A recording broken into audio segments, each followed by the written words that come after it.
اگر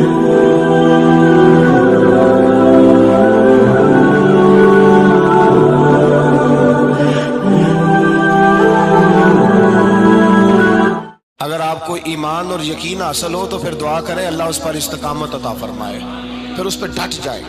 نبی پاک صلی اللہ علیہ وسلم نے فرمایا میں اس بات کا خوف نہیں کرتا کہ میری امت کمزور ہو جائے گی، اس بات کا ڈر نہیں کہ پیسے ختم ہو جائیں گے، نہ یہ خوف ہے کہ بھوکی مرے گی۔ حضور کس بات کا خوف ہے؟ تو نبی پاک نے فرمایا خوف یہ ہے کہ ان کا یقین کمزور ہو جائے گا۔ یاد رکھیں اگر اعتبار نہ ہو تو گھر نہیں چلتا، تو اگر اللہ رسول پر یقین کامل نہ ہو تو پھر بندہ مسجد نہیں آ سکتا، پھر اس کا دین نہیں چلتا، پھر اس کے لیے مشکل ہے نماز، پھر اس کے لیے مشکل ہے راہ خدا میں خرچ کرنا۔ میرے نبی پاک نے فرمایا یوں نہ کہا کر کہ یا اللہ چاہے تو دے چاہے تو نہ دے، جب مالک سے مانگ تو کہا کر یا اللہ تجھی سے مانگنا ہے، میں لے کے اٹھوں گا، تو مجھے دے گا۔ فرمایا جتنا تیرا یقین کامل ہوگا اتنا ہی اللہ تجھے جھولی بھر کے عطا فرمائے گا۔ کمزور سا مسلمان، لڑکھڑاتا سا مسلمان دیکھتا ہوں کرتا ہوں، اور یہ بھی نہ دیکھا کریں بھائی ایمان یقین کو استقامت کے درجے پہ لیں، یہ نہ دیکھا کریں کہ وہ کیسے دے گا، وہ کسی وسیلے کا محتاج نہیں ہے، وسیلے کو پسند کرتا ہے، پر وسیلے کا محتاج وہ بغیر وسیلے کے بھی دے دیتا ہے۔ ہر آدمی ماں باپ کے ذریعے پیدا ہوتا ہے، اگر پیدا کرنا چاہے تو جناب عیسیٰ کو بغیر باپ کے پیدا کر دیتا ہے، اگر پیدا کرنا چاہے تو حضرت آدم کو بغیر ماں اور باپ کے پیدا کر دیتا ہے۔ جب یقین رکھیں، یقین، قرآن مجید پڑھیے، حضرت موسیٰ علیہ السلام فرعون کے دربار میں کھڑے ہیں، چاروں جانب دشمن ہی دشمن ہے، جادوگر آ گئے، انہوں نے سانپ چھوڑے، حضرت موسیٰ کے ہاتھ میں ڈنڈا تھا، حضرت موسیٰ کہتے ہیں یا اللہ کیا کروں؟ تو اللہ تعالیٰ نے فرمایا اپنا عصا پھینک دو۔ کہنا چاہیے تھا نا کہ یا اللہ ایک ہی تو شے ہے، اتنے سانپ ہے، بچانے کے لیے ڈنڈا ہے وہ پھینک دوں؟ ڈنڈا پھینکا جاتا ہے، سانپ کو دیکھ کر کے قابو کیا جاتا ہے۔ یہ میرا اور آپ کا ذوق ہے نا، لیکن انبیاء کرام کا انداز ملاحظہ کیجئے میرے عزیزو۔ اللہ فرماتے ہیں ڈنڈا، اے موسیٰ ڈال دے اپنا عصا، پہلے نہیں فرمایا کہ سانپ بن جائے گا، فرمایا بس تو ڈال دے۔ میں اور آپ ہوتے ہیں تو سام سامنے ہے، ڈنڈا ہاتھ میں ہے، ہم کہیں گے عجیب بات ہے، یہی تو دفاع کی چیز ہے، اسی کو ڈال دوں تو بچوں گا کیسے؟ کہا ڈال دو، تو حضرت موسیٰ نے ڈال دیا، کہا میرے رب کا حکم ہے تو میرے لیے بہتر ہی ہوگا۔ اللہ فرماتے ہیں جب موسیٰ نے ڈالا تو میں نے اس ڈنڈے کو، اس عصا کو اژدہا بنا دیا۔ اب کبھی عصا بھی اژدہا بنے، کبھی چھڑی بھی بہت بڑا اژدہا بنی ہے، لیکن قرآن کہتا ہے جناب موسیٰ نے ڈالا تو اللہ نے اژدہا، بلکہ اس سے پیچھے چلیے، عورتیں کمزور یقین کی ہوتی ہیں نا، جناب موسیٰ پیدا ہوئے تو اللہ فرماتے ہیں میں نے موسیٰ کی ماں کے دل میں بات ڈالی، ماں کے دل میں صندوق میں ڈال کے تو اس کو دریا میں بہا دے۔ اور بھائی صندوق میں کہہ سکتے ہیں نا آکسیجن کیسے جائے گی، اور دریا میں بچے بچنے کے لیے ڈالے جاتے ہیں کہ ڈوبنے کے لیے ڈالے جاتے ہیں؟ ماں کے دل میں یقین کمزور نہیں تھا ماں کا۔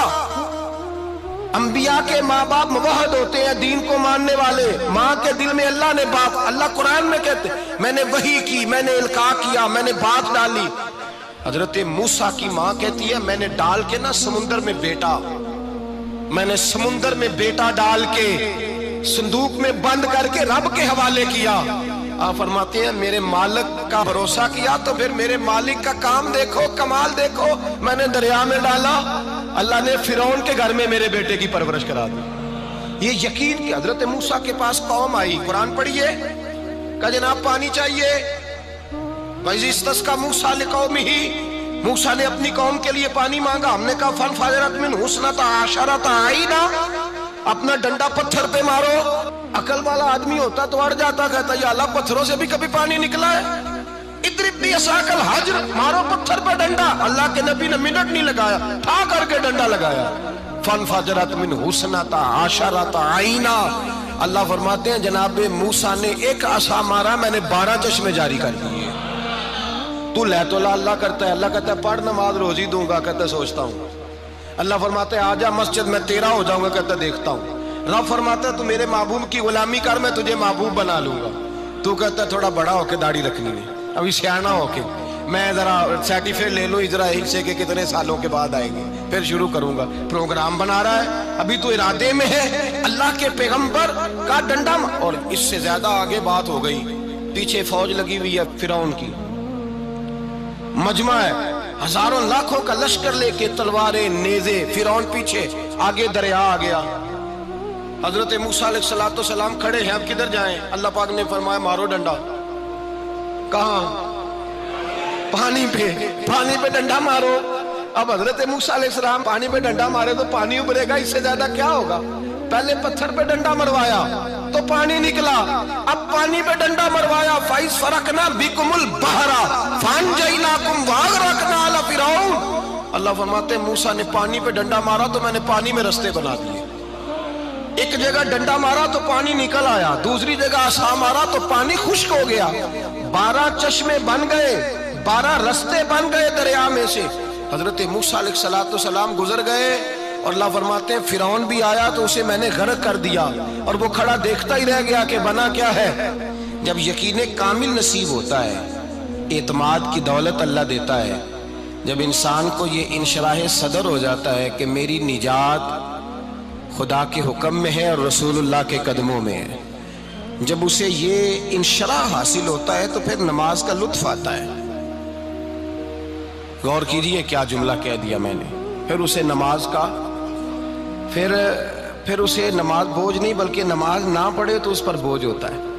پھر قرآن مجید اس کی روح کا ساتھی ہو جاتا ہے، پھر عبادات، تقوی، پرہیزگاری، پھر وہ ایک سنت کے چھوٹنے پر پریشان رہتا ہے جب یقین کی دولت نصیب ہوتی ہے۔ قرآن مجید فرقان حمید نے کہا ایمان لاؤ تو پھر ایمان پہ ڈٹ جاؤ، مسلمان بنو تو پھر اسلام پر۔ پھر یہ جو کمزوری ہے نا، یہ دیکھتے ہیں، کرتے ہیں، چلتے ہیں، ابھی کل، ابھی پرسوں، بہانے، ہیلے، ابھی میں نماز شروع کرتا ہوں، دیکھتا ہوں لا الہ الا اللہ محمد الرسول اللہ صلی اللہ علیہ۔ جب کسی نے کلمہ پڑھا تو اس پر پورا دین ضروری ہے، پورا۔ اب وہ یہ نہیں کہہ سکتا کہ تھوڑا تھوڑا کر کے آؤں گا۔ یقین کی دولت نعمت ہے۔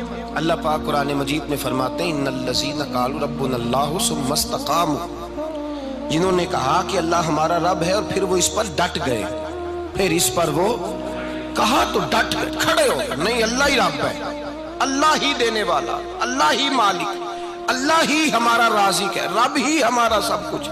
جب ڈٹ گئے تو فرمایا تتنزل علیہم الملائکہ، پھر میں ان کی مدد کے لیے آسمان سے فرشتوں کا نزول فرمایا کرتا ہوں۔ فرشتے کیا کہتے ہیں؟ اللہ تخافوا ولا تحزنوا، غم نہ کرنا، خوف نہ کھانا، وابشروا بالجنۃ التی کنتم توعدون، ہم تو تمہیں اللہ تبارک و تعالیٰ کی اس جنت کی خوشخبری دینے آئے ہیں جس کا رب نے تمہارے ساتھ وعدہ کیا ہوا ہے۔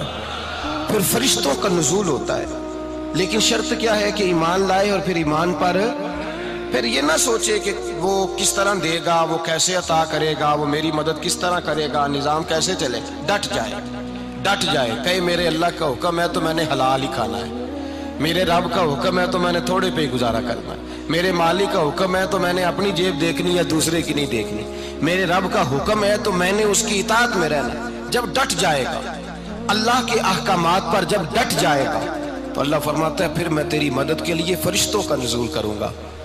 نبی پاک صلی اللہ علیہ وسلم نے فرمایا 2 دولتیں اگر کسی کو اللہ دے دے تو سمجھے اللہ نے اسے دنیا کی سب سے زیادہ دولت عطا فرما دی۔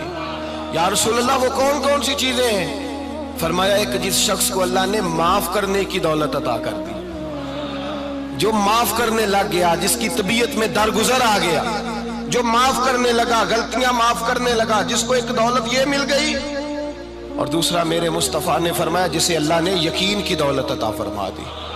جس کو یہ 2 دولتیں مل جائیں، ایک درگزر کرنا، دوسرا رب رسول پہ یقین کامل رکھنا، اسے کائنات کی ہر شے مل گئی۔ میرے نبی پاک نے فرمایا جب بھی دعا مانگو خدا سے یہ 2 نعمتیں مانگا کرو، عرض کیا کرو اے اللہ درگزر کی دولت عطا فرما، اے اللہ تو ہمیں یقین کی دولت عطا فرما، ایمان کی قوت اور پختگی نصیب فرما۔ میرے بھائی حضور نے فرمایا مانگ کے لو۔ کمزور ایمان والا شخص کسی کام کا نہیں ہوتا۔ جس آدمی کے ذہن میں شک کا بیج ایک دفعہ جنم لیتا ہے وہ آدمی تو غلام سے بدتر ہے۔ بے کیف سجدہ، روٹھی روٹھی سی عبادت، اس کی زندگی کیفیات سے خالی ہے۔ جس شخص کو پتہ چل جائے نا لوگ میرے مخالف ہیں، اس کا تو سجن رہتا ہی کوئی نہیں۔ اصل بات یہ ہوتی ہے کہ یہاں سوچ بیٹھا ہے کہ دنیا میرے خلاف ہے، یہاں مخالفت یہاں بیٹھ گئی ہے، دو بندے باتیں کر رہے ہیں تو پریشان ہے، میرے خلاف ہی لگے ہوئے ہیں، میری ہی بات ہو رہی ہے، کیونکہ اصل تکلیف کہاں ہے؟ اور اگر یہاں یقین کامل ہو گیا نا کہ سارے مجھ سے پیار ہی کرتے ہیں، تو پھر دو بندوں کو بات کرتا دیکھیں گے تو یہی سوچے گا میری تعریفیں کر رہے ہیں۔